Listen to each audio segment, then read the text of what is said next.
नमस्कार, इन खबर देख रहे हैं आप और मैं हूं आपके साथ जानिसार खान। यूपीएससी की नई कमान 1983 बैच की आईएएस अधिकारी और पूर्व केंद्रीय स्वास्थ्य सचिव प्रीति सूदन के हाथों में सौंप दी गई है, यानी कि अब वो यूपीएससी की नई अध्यक्ष बन गई हैं। बता दें कि 1 महीने पहले संघ लोक सेवा आयोग यानी कि यूपीएससी के अध्यक्ष मनोज सोनी ने अपना कार्यकाल खत्म होने से पहले ही इस्तीफा दे दिया था। अब 1 अगस्त से प्रीति सूदन मनोज सोनी की जगह कार्यभार संभाल चुकी हैं। इस वीडियो में हम जानेंगे कि प्रीति सूदन कौन है, इन्होंने अब तक कहां-कहां अपनी सेवाएं दी हैं। पहले हम इनकी शैक्षणिक योग्यता की बात करेंगे। आपको बता दें कि इन्होंने इकोनॉमिक्स में एमफिल की डिग्री हासिल की है। इसके अलावा इन्होंने लंदन के इकोनॉमिक्स एंड सोशल साइंस यानी कि LSE से सोशल साइंस में MSc किया है। प्रीति सूदन साल 2022 में यूपीएससी से जुड़ी थीं और उन्हें अब अध्यक्ष के पद पर तैनात कर दिया गया है। आपको बता दें कि हरियाणा की रहने वाली प्रीति सूदन ने साल 1983 में यूपीएससी की परीक्षा पास की थी। सिर्फ यूपीएससी ही नहीं, प्रीति सूदन महिला एवं बाल विकास और रक्षा मंत्रालय के अलावा खाद्य और सार्वजनिक वितरण विभाग के सचिव के रूप में भी काम कर चुकी हैं।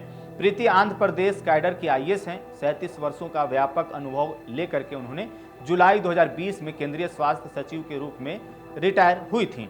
यूपीएससी के साथ जुड़ने के बाद उन्होंने कई अहम फैसलों में सही राय भी दी है।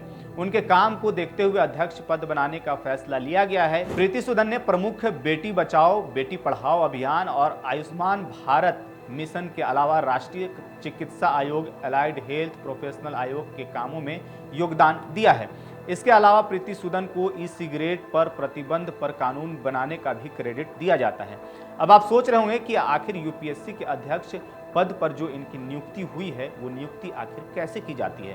तो आपको बता दें कि यूपीएससी के अध्यक्ष और सदस्यों की नियुक्ति सीधे राष्ट्रपति करते हैं।